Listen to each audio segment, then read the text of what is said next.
Bonjour et bienvenue à cette première émission de 2026, encore une lumineuse année 2026 chez vous. Beaucoup d'entre vous se sont inquiétés de ne pas voir de nouvelle émission arriver, mais j'ai préféré prendre un certain temps pour savoir de quoi j'allais vous parler pour cette première émission 2026, sous quel augure nous allions la mettre. Et pour moi, je me suis dit, surtout après avoir vécu le drame de Crans-Montana, parce que c'était mes congénères du côté de la Suisse, en Valais, je me suis dit qu'il fallait parler de l'humilité. Tu es poussière, tu retourneras à la poussière. De savoir que nous sommes des pèlerins, bien sûr des pèlerins d'espérance, mais des personnes qui sommes véritablement de passage ici-bas, et la vie peut très vite se terminer, même dans des moments où on ne pense jamais qu'elle va venir nous saisir, nous happer. Aujourd'hui, j'aimerais vous parler de l'humilité parce qu'il me semble que les événements de ce début d'année doivent nous pousser à toujours prendre conscience que nous sommes humbles, petits, limités, créés et non pas détenteurs, possesseurs du haut de notre petite humanité que nous pensons inaltérable, inaliénable et qui ne pourra pas se terminer.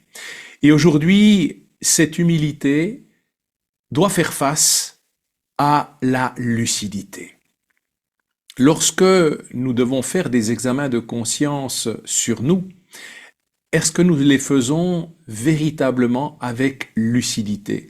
Lorsque nous demandons pardon au Seigneur, lorsque nous disons je ne suis pas parfait, est-ce que vraiment je reconnais que j'ai des faiblesses, des manques, des troubles? Est-ce que je me compare? Est-ce que je me cache à moi-même? Est-ce que je me trahis moi-même? Parce que là aussi, l'humilité s'oppose très souvent à la fausse humilité et là au véritable orgueil. Et dans notre monde aujourd'hui, il suffit de regarder ce qui se passe dans les strates dirigeantes, dans les puissances. Est-ce que vous voyez beaucoup d'humilité? Est-ce que vous voyez beaucoup de mea culpa? Il me semble que lorsque quelqu'un des puissants de ce monde fait un mea culpa, c'est au contraire pour dire en fait je ne me suis pas trompé, mais je sais je suis quelqu'un de trop exigeant, de trop ambitieux, de trop ci, de trop ça, et c'est pratiquement pour dire que cette personne-là en demande trop et est bien au-dessus des autres. Mais la véritable humilité, c'est au contraire de se reconnaître petit.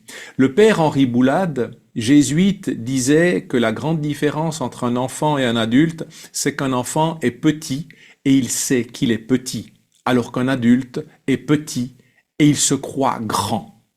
Et l'humilité, c'est de savoir que l'on est toujours petit, que l'on a toujours à devoir se laisser grandir, perfectionner, que sa vie ne s'appartient pas, que sa vie nous est donnée. Et lorsqu'on voit aujourd'hui ces puissants, je suivais encore le forum de Davos, où alors on se place, on se positionne, on sait tout, on est meilleur que l'autre, on est plus puissant que l'autre, on croit être détenteur de son peuple, détenteur d'une puissance, d'une position, alors que nous voyons que cette fausse puissance peut très vite nous être enlevée. Si nous nous reconnaissons petits et humbles, c'est comme si nous tombions d'un escalier. Ça fait mal. Et une chute fait toujours mal. Mais lorsqu'on s'est soi-même placé sur un piédestal, lorsqu'on nous a élevés à des altitudes de stars, d'étoiles, de puissants, la chute peut être mortelle. Peut être mortelle non seulement ici-bas, mais pour son salut. Alors c'est vrai que l'humilité, aujourd'hui, c'est ce que je nous souhaite en ce début d'année. C'est ce que je souhaite à tous les puissants, à tous ceux qui ont des positions dirigeantes. Non seulement qu'ils prennent conscience que cette position est quelque chose qui les engage, qui leur donne au contraire une position de service, de cohérence, de crédibilité, d'exemplarité encore plus grande. Mais aujourd'hui, qui montre vraiment l'exemple? la puissance dans le don? Pas forcément beaucoup. Alors, je sais que nous sommes tous et toutes sujets à cette espèce de fausse humilité, à ce véritable orgueil, à cette envie de posséder. Et je crois que là, en même temps, c'est quelque chose qui doit être libérant pour nous. Le monde ne nous appartient pas, notre vie ne nous appartient pas, l'Église ne nous appartient pas, l'avenir ne nous appartient pas. Ce qui nous appartient aujourd'hui, chacune et chacun, personne baptisée de bonne volonté, c'est d'essayer de nous reconnaître petits, humbles, en chemin, et toujours ayant besoin de la grâce du Seigneur, du pardon du Seigneur, de la charité, de la fraternité des autres, du charisme des autres, de me laisser grandir, corriger moi-même tous les jours. Tous les jours.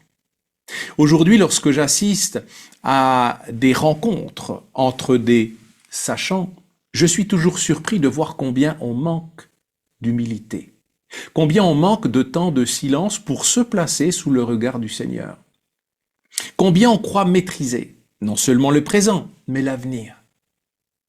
On évacue la providence, on évacue la surprise que nous fera toujours l'Esprit Saint. On croit maîtriser, on croit être possesseur de l'office, de la charge que l'on occupe, alors qu'on est un serviteur de cette charge, et bien souvent des serviteurs inutiles. Pratiquement tous les jours, je me pose des questions, je tire un bilan. Est-ce que j'ai fait suffisamment? Est-ce que j'ai fait faux? Comment est-ce que je peux corriger? Et on demande des grâces. On demande que le Seigneur nous remplisse de sa sainteté, que le Seigneur corrige nos biaisements, nos torsions, nos manquements. Mais il faut le demander en âme et conscience et en lucidité, ne pas se cacher la vérité, accepter nos chutes, accepter nos échecs. Mais si on accepte ces échecs en toute humilité, avec une volonté de chaque fois faire mieux, eh bien, c'est quelque chose qui va me faire grandir dans cette humilité. Et aujourd'hui, j'aimerais dire aussi que ce qui nous pousse à l'humilité, c'est de voir tous ces recommençants, tous ces jeunes qui viennent de plus en plus nombreux fréquenter les sacrements, demander la réconciliation, qui ont un courage énorme de s'opposer à l'esprit du monde, de s'opposer à la doxa dominante et d'oser dire qu'ils sont des enfants de Dieu, des serviteurs de Dieu. Ils cherchent leur vocation.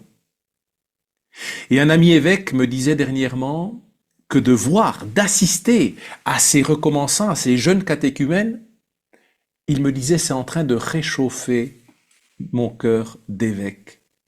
Ça réchauffe mon épiscopat. C'est magnifique de dire ça. Il faut aussi être humble, modeste, pour oser dire ça en tant qu'évêque. Et il y a les signes des temps. Regardez toute cette puissance de vouloir maîtriser la vie. Je prends souvent comme exemple la France. France, fille aînée de l'Église, qu'as-tu fait de ton baptême, de ton appel? Aujourd'hui, l'épiscopat a réagi très fortement envers cette loi de fraternité qui a été renversée, alors je l'espère définitivement, mais en tout cas momentanément, par le Sénat français. Les sénateurs ont retoqué complètement cette loi de fraternité. Les évêques étaient montés au créneau pour dénoncer en disant qu'il y a beaucoup d'hôpitaux, de maisons de santé qui sont tenues par des religieuses, qu'on aurait obligé à, contre leur moralité, contre leur foi, contre leur croyance, on les aurait obligés à pratiquer l'euthanasie. Et aujourd'hui, c'est ça. Aujourd'hui, c'est de reconnaître lorsqu'on se trompe, lorsqu'on fait faux. Et je crois que dans notre monde, tout comme dans l'Église, on doit reconnaître lorsque l'on fait faux. Et un arbre se juge à ses fruits. Et aujourd'hui, lorsqu'on voit ces recommençants, ces catéchumènes, ça nous pousse à l'humilité.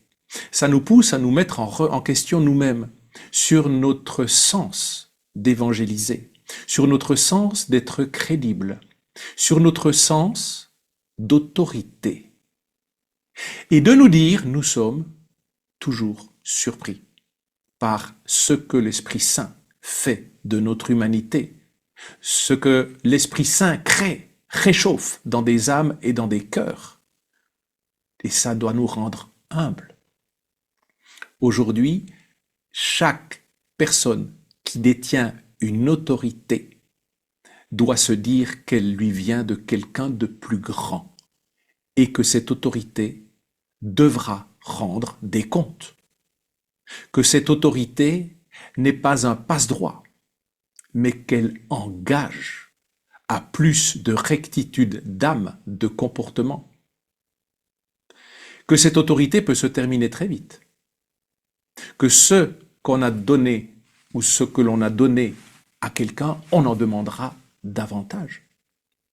C'est ça la véritable autorité. Et je crois qu'aujourd'hui, cette autorité, elle est bien souvent mal portée.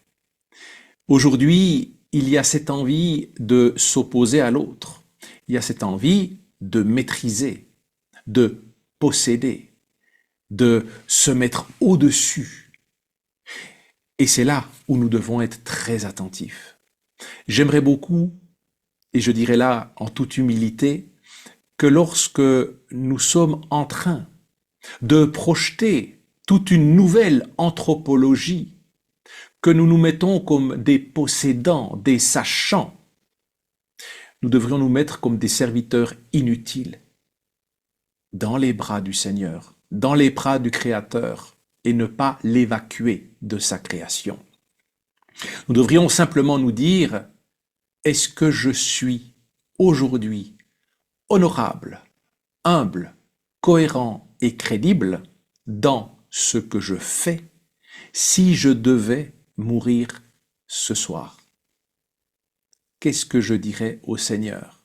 Est-ce que je dirais que j'ai essayé d'honorer jusqu'au bout ma fonction, de m'effacer derrière cette dernière, de me replacer tous les jours en âme et conscience en me disant j'ai essayé de m'abaisser envers la grandeur de ma mission et de l'attente de cette dernière, ou est-ce que je l'ai enveloppé de mon ego?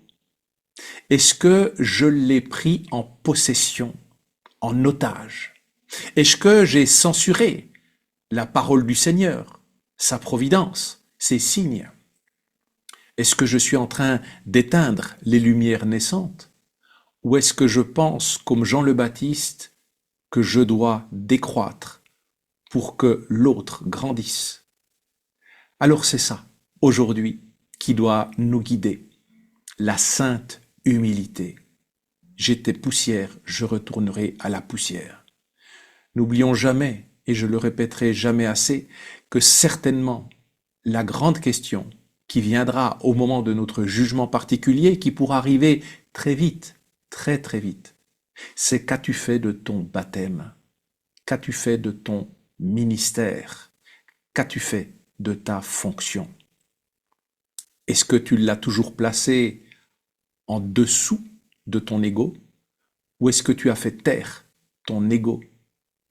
Est-ce que tu as visé plutôt une popularité?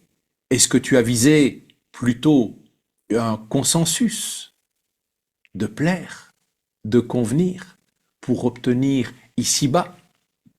Ou est-ce que tu t'es opposé farouchement, en cohérence avec ta foi, avec ce que te demande l'éthique, la morale, le sens de la religion? C'est une grande question, une grande question.